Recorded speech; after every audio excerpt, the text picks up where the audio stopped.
It has been exactly 3 years since January 6th, the events of January 6th, the racist insurrection that shocked this nation to its core, more profoundly than anything since Pearl Harbor, plus the Civil War. And it has taken a while, honestly, even for people who aren't on the side of the professional liars, to realize there's something amiss about what happened that day. Not just the response, the largest law enforcement mobilization in the history of the United States. That was obviously disproportionate because it wasn't the worst riot that year, not even close. But the day itself, there was something about January 6th that didn't feel right. And hovering over that day has remained the question, to what extent was it a setup? And we still don't really know. But what's interesting is how few people have asked that entirely legitimate question. One of the very few, really one of the only in the United States Congress, is a member called Clay Higgins from Louisiana. And in case you haven't seen this clip, it's worth rewatching. This is from 2022 in a Homeland Security Committee hearing where he asked it just directly of the FBI director. Watch. Did the FBI have confidential human sources embedded within the January 6th protesters on January 6th of 2021? Well, Congressman, as I'm sure you can appreciate, I have to be very careful about what I can say about when. Even now, because that's what you told us 2 years ago. May I finish? About when we do and do not, and where we have and have not used confidential human sources. But to the extent that there's a suggestion, for example, that the FBI's confidential human sources or FBI employees in some way instigated or orchestrated January 6th, that's categorically false. Did you have confidential human sources dressed as Trump supporters inside the Capitol on January the 6th prior to the doors being open? Again, I had to be very careful. It should be a no. Can you not tell the American people, no, we did not have confidential human sources dressed as Trump supporters positioned inside the Capitol? Gentleman's time has expired. You should not read anything into my decision not to share information. Director Ray, confidential human gentleman's time has expired. What a sleazy, repulsive little authoritarian liar Chris Wray is. That's obvious when you watch that tape. The sad part is so few tapes like that exist because so few have confronted him directly and asked questions to which the entire country has a right to know the answer, like that one. Clay Higgins did that. Congressman from Louisiana, Lafayette, joins us in studio. Congressman, thanks so much for coming on.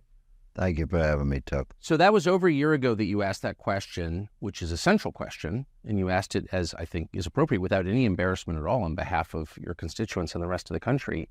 Are you any closer to the answer now? Well, we're closer to being in a position where we can reveal the answers that we already have.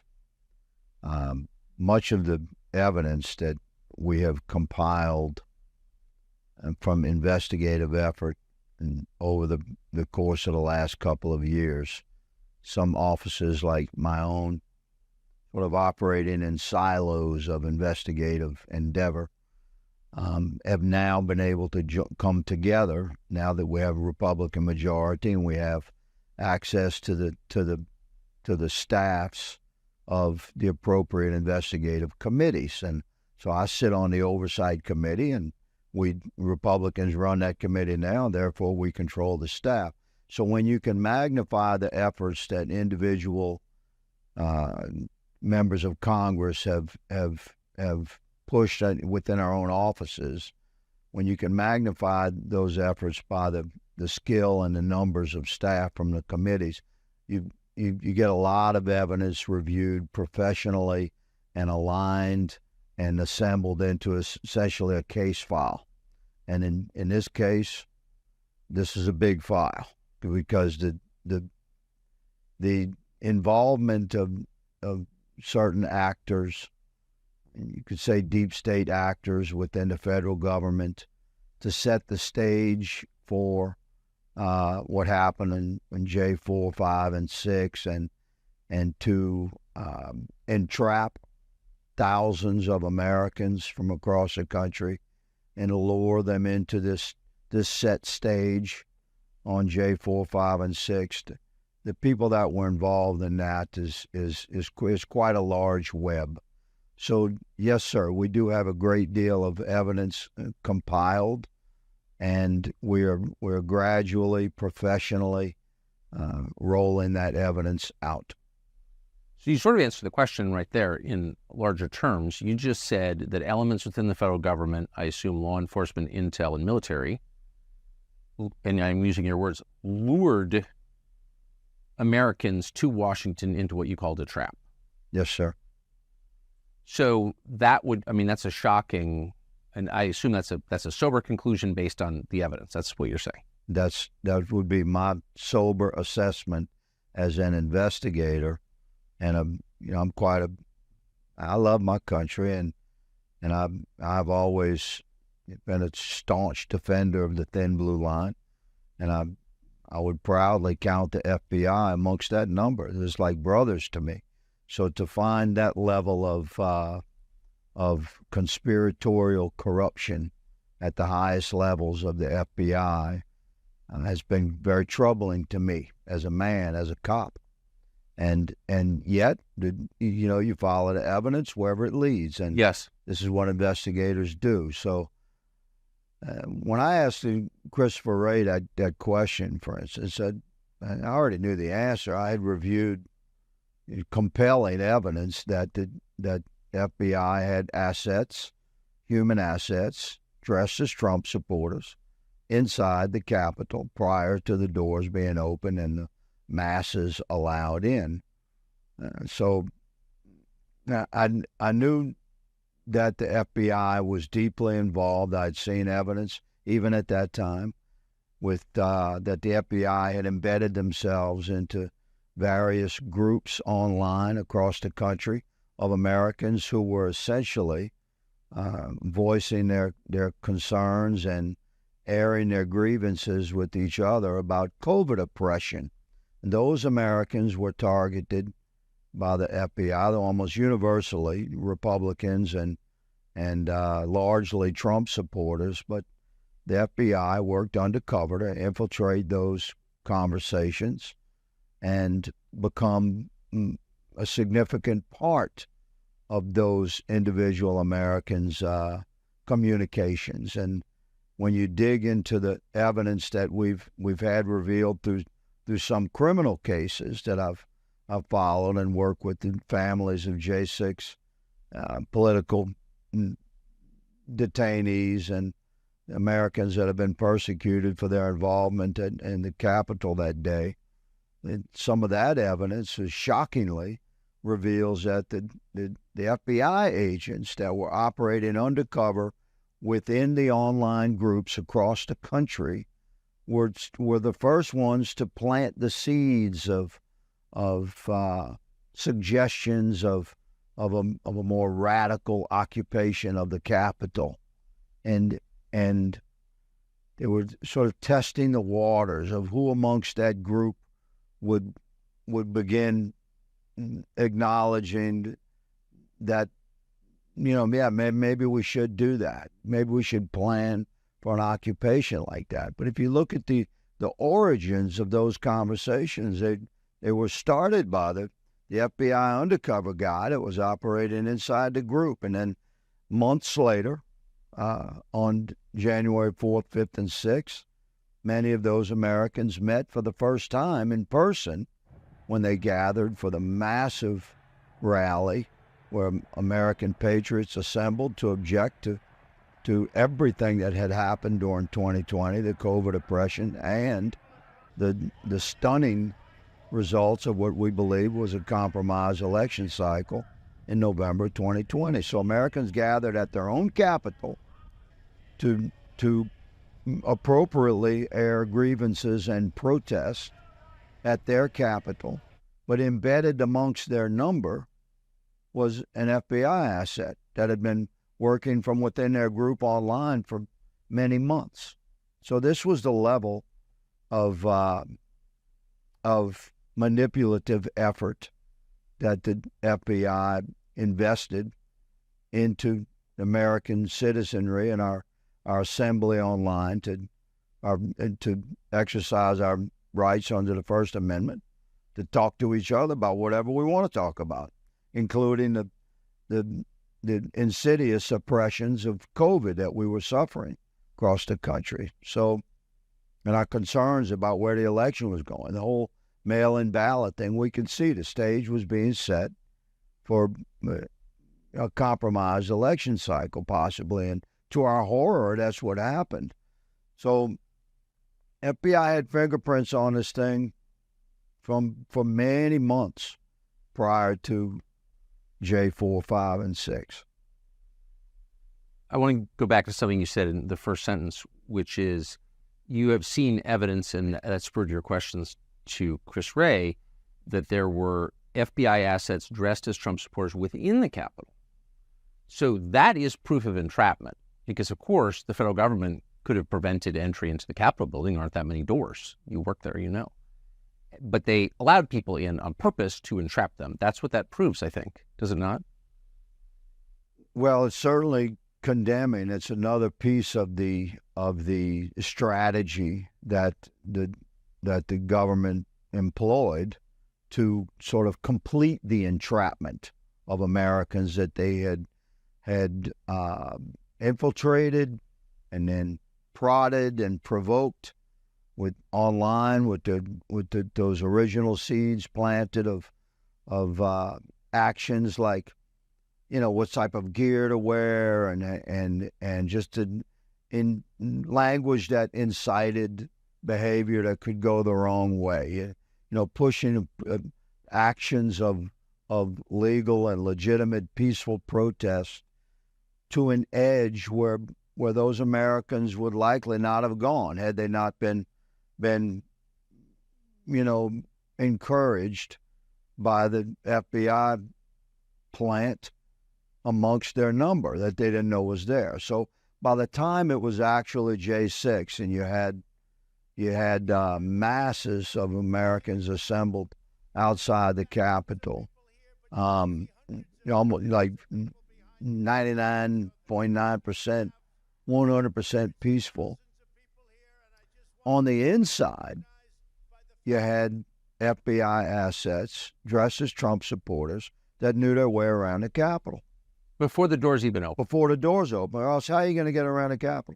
You've been there many times. You need a guide to get from whatever door you go in. It's a labyrinth. It's a maze inside there. So that's right. So there's no way, just Americans, most of which have never been to the Capitol, there's no way they can come in some random door that gets opened and then get their way directly to the statuary or the House chamber or the Senate chamber.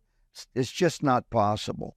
So the FBI assets that were dressed as Trump supporters that were inside the Capitol were there, I believe, and evidence indicates that they were there to specifically wave in the Trump supporters that had gathered outside the Capitol, and the doors open and they were allowed in. And on the inside were there's some more Trump supporters, but really those were FBI assets, law enforcement assets that knew their way around the Capitol. And they waved those guys in, said, come on, follow us. And they're the ones that led them on the path directly. How do you think a guy's never been to the Capitol, gonna come into the Capitol all amped up on emotion and make his way straight to Nancy Pelosi's office? Come on. It's like I couldn't get it. There's no way. I've been there for 7 years. Could come in some random door at the Capitol and make my way to Nancy Pelosi. Everything is unmarked. I mean, those leadership offices are unmarked. So how would you know It's that? confusing That's to get right. around in the Capitol. Every American that has been there knows this. When you go on a tour, you bring your family to D.C., you go through the Capitol, you have to have a guide. And on January 6th, the guides were FBI assets, law enforcement assets, and they were dressed as Trump supporters. They were positioned inside the Capitol prior to the doors being opened so that the Americans that had assembled outside the Capitol, once allowed in, could be brought directly to the areas where the FBI and the DOJ and the deep state actors knew would be the most sort of condemning criminal action of Americans being inside the Capitol, protesting without permit and things. So they knew they were setting the stage for arrest and prosecution. It's such a crime. Who planned this, do you think? Well, I think factions planned this. I wouldn't say who, Tucker, because I don't think there was one person that planned this, but I believe the faction of establishment liberals within the FBI and the Democrat Party and our intelligence services to another extent use their massive powers of surveillance and investigative assets that they have across the country, confidential informants, registered informants, non-registered informants, voluntary informants. It's a complex web of FBI assets across the country that can be activated. So if you have authority at some of the highest levels in the FBI, it doesn't take much.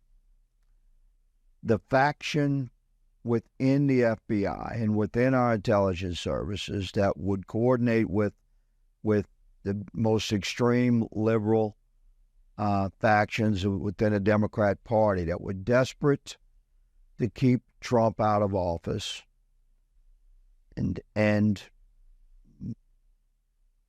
worked within the theater of operations, shall we say, that had been set by the COVID alleged medical emergencies nationwide and millions of mail-in ballots. There's no daylight between the compromised election cycle of November 2020 and ultimately what happened on J6. So you ask who planned this? This would be the combination of several of the most extreme liberal, anti-Trump, anti-America First factions that were in positions of authority within our federal law enforcement organizations and the Democrat Party across the country. When you say that there were FBI assets in the crowd, in the building beforehand and certainly outside, what's the scale of this? Are you talking like 10, 20? No. Based upon some very conservative but like hard investigative effort, evaluation of the numbers, from putting together eyewitnesses and videos and affidavit statement and whistleblower statements and court records that have been revealed through individual criminal cases where J6 defendants have been prosecuted and smart attorneys have forced admissions by the DOJ and the FBI, but those admissions have been sealed within the parameter of that criminal case by protective order by the judge, so I can't share them, but I've seen them.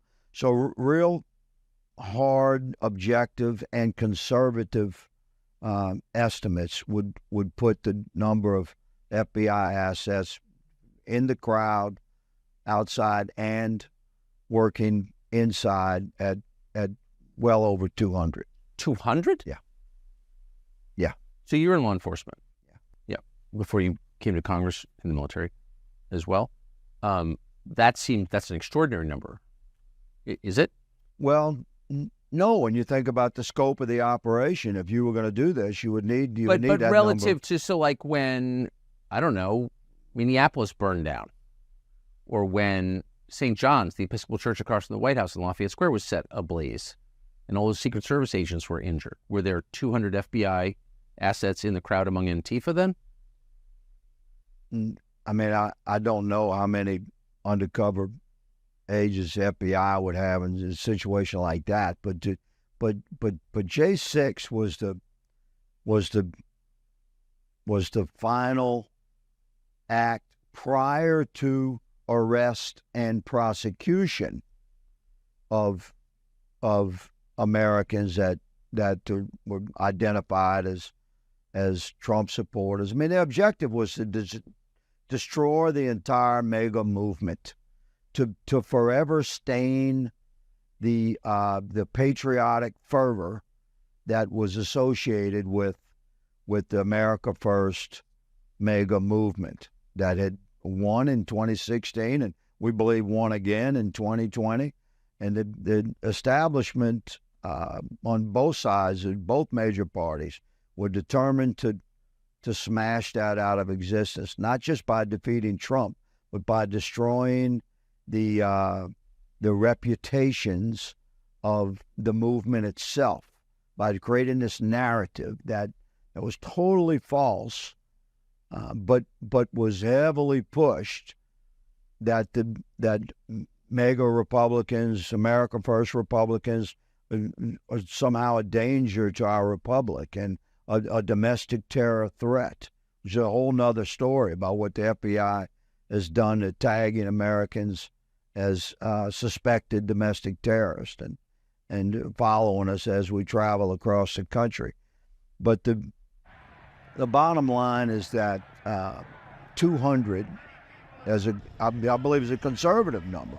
Personally, I think there's many more, but a number that I'm comfortable going on record with is that we believe that there were easily 200 FBI undercover assets operating in the crowd, outside the Capitol, embedded into groups that entered the Capitol or provoked entry of the Capitol, and working with FBI assets that would have included Metro Police and Capitol Police that would dress as Trump supporters inside the Capitol, because those were the guys that knew their way around the Capitol.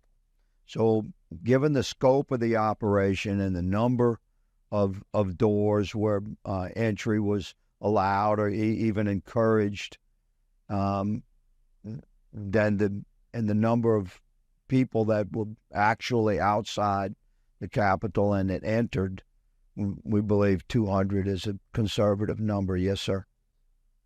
It's shocking what you're saying. It confirms everyone's worst suspicions about this. It's clearly true.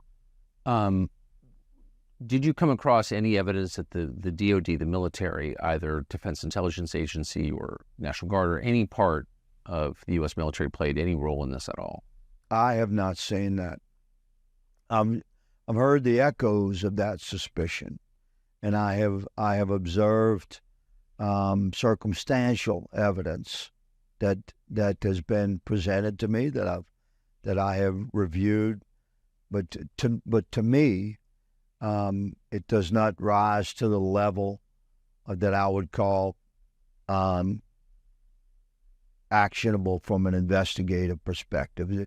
So there was some suspicion, but in law enforcement, the thresholds you're looking across is reasonable suspicion that would prompt a criminal investigation, and then the next threshold is probable cause, which you need for arrest. And then, of course, in our system, finally, the last threshold is conviction and guilt beyond a reasonable doubt. So, I did review evidence, Tucker, regarding some suspicions of military involvement in some way, I have reviewed some of that evidence that I've been able to get my hands on, and I do not think that the military was involved. Not at the level, most certainly not at the level of the FBI, and over the course of all of 2020, and then on J4, 5, and 6, the FBI working in coordination with other law enforcement assets that they roped into the operation, right, from Metro PD, from D.C., and the Capitol Police was sort of tricked into participating with what the FBI had been staging for 10 months. If you take 3 steps back, this is not democracy. So the federal agencies serve under the oversight of the elected president and then under the oversight of the elected Congress. Their elected people get to make the decisions. You have a Republican president, you now have a Republican Congress, and neither one can get a straight answer from the FBI. No one has any control of the FBI. You're describing a government within a government. Well, in America, a question becomes reasonable men would ask when we face a crisis like this, who investigates the investigators? Right. And the answer in America is Congress. So we have the responsibility to investigate through the appropriate committees, which we're certainly doing that now that we have a Republican majority and control of the committees. But we don't have the power to arrest. We can give criminal referrals based upon our investigative efforts, but we have to have a DOJ that's receptive to the criminal referrals. So we've hit quite a brick wall, have we not? Constitutionally, we have the responsibility to investigate objectively, and anyone that knows me, knows that's exactly what I'm pursuing. I'm not trying to create a crime to fit a narrative to blame on the FBI.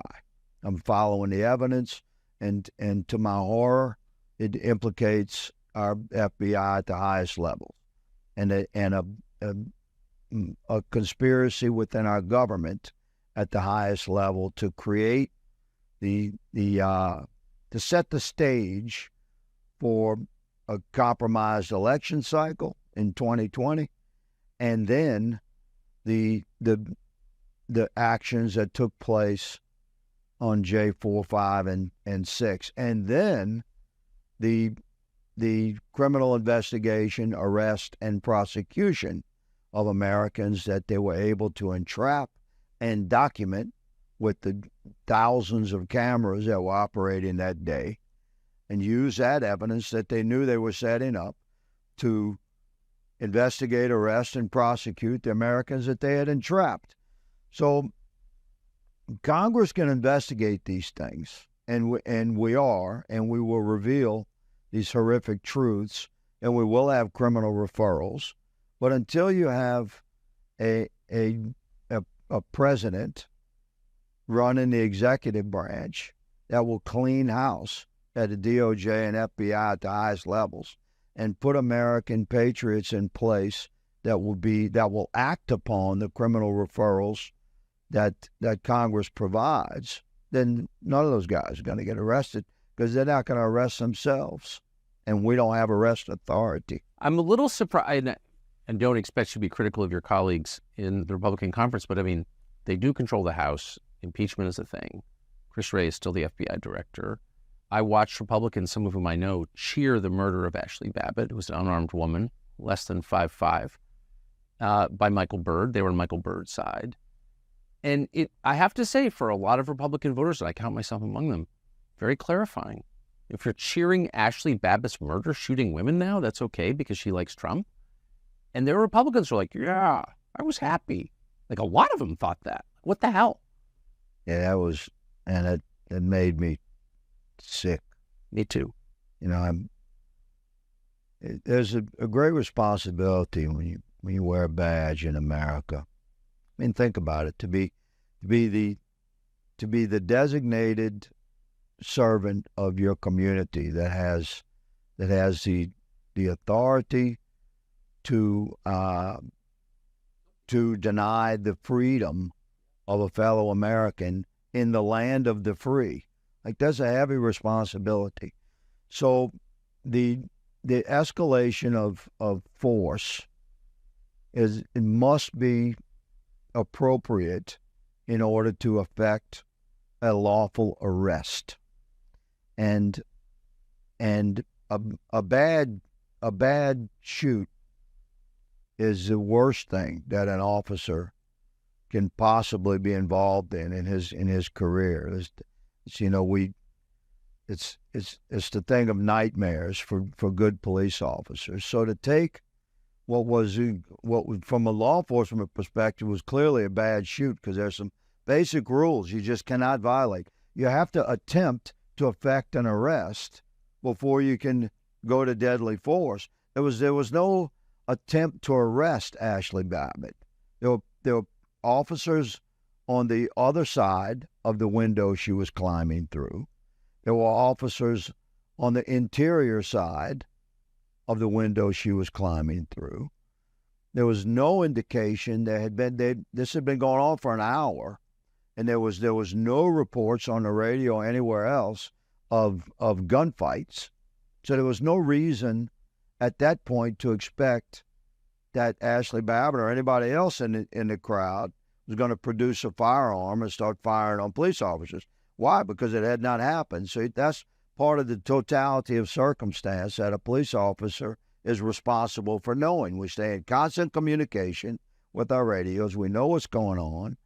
That officer that pulled that trigger shot a American woman who was clearly in like a physically compromised position, climbing through the broken glass of a window. Is not, it's not like she just stepped into the cage at MMA and she was ready to fight. She was climbing through a window draped in a flag. There's police officers on the other side of the window. There's police officers on the interior side of the window. So you have plenty enough officer presence. If you want to arrest that woman, and by all means, pull her through the window, put flex cuffs on her and throw her in the corner. We'll get to you later, ma'am. We're kind of busy right now. But that's what you do. You'd have grabbed that woman and pulled her through, flex cuffed her and threw her in the corner, or handed her back to somebody that could pull her back, from that front line right there. So I understand that very well. I understand officers have to make split-second decisions, but you never make a decision to use lethal force unless it's absolutely called for and required. If you're losing a fight attempting to effect an arrest, then yeah, if the officer's life is in danger and is all by himself, but there's never should be a circumstance where you just pull the trigger on a woman climbing through a window that's clearly unarmed. There's no evidence of gunplay from the crowd that she's coming from. You got officers on both sides of where she is. If you got to arrest her, then by all means, arrest her. To put flex cuffs on her and move on so she can handle the next person trying to come through the window. But you don't shoot her. So that was a bad shoot. And if you do, there's a real investigation. It was cheered. Yep. Why do you think that was? And there's this insanity that has taken hold in the minds and hearts of many otherwise reasonable American citizens, where they hate Trump so much, like they're so deeply embedded, and they've sold their souls to the establishment, that when we had an America First president and he like stopped the military industrial complex forward momentum, and he began restoring power to individual members of Congress and restoring individual rights and freedoms and sovereignty of the state, and he took away the actions of the cartels and brought this real common sense approach to the executive branch, and was leading our country in that beautiful direction. This was interfering with the business model of the establishment. So many career politicians on both sides of the aisle, and I don't like those guys, man. I'm not one of them. I serve my country in Congress, but I don't consider myself a politician by any means. I'm a servant to we the people. But some of these guys, man, they pop out of the womb to be politicians. They get groomed their whole life, to be a career politician. And those are the ones that had this instinctive cheer for something really bad happening to a Trump supporter.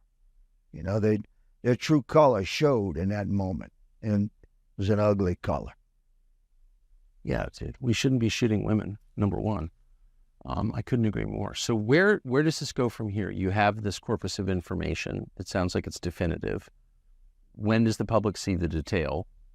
And what's the process after that? It's a good question. So evidence from criminal investigations by nature is rather secretive. But there is a tremendous compilation of data that I think should be made completely available to the public, and that's the digital files from J4, 5, and 6. This is where Speaker Mike Johnson can be a champion for that will be remembered for throughout history as the Speaker of the House that fully released, unredacted digital files from J4, 5, and 6 completely to the American people. And within that data is full truth. And the American people, there's the only staff large enough to, frame by frame, go through 80,000 hours of digital evidence. And nobody has a staff big enough to do that. But we can crowdsource it to the American people. So you ask, when will this evidence be released? I've been encouraging Speaker Johnson, as I did Speaker McCarthy, to, by God, man, release this data to the American people. Why won't they?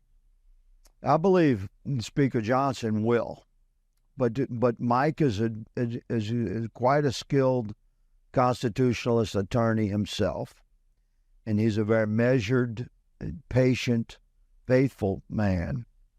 So I extend trust to Speaker Johnson when he says that it's his intention to fully release the called the J6 tapes, but really it's digital evidence. It's more than just video evidence. It's a lot. It's radio transcripts, the whole thing. I believe Speaker Johnson knows that this is a significant duty that he must perform for the American people. It's a moment in history where I believe our Lord and Savior has placed him in that position of service to the country, and he has a responsibility to fully release that data. And then the American people will see for themselves what some of us have already learned to our horror to be true.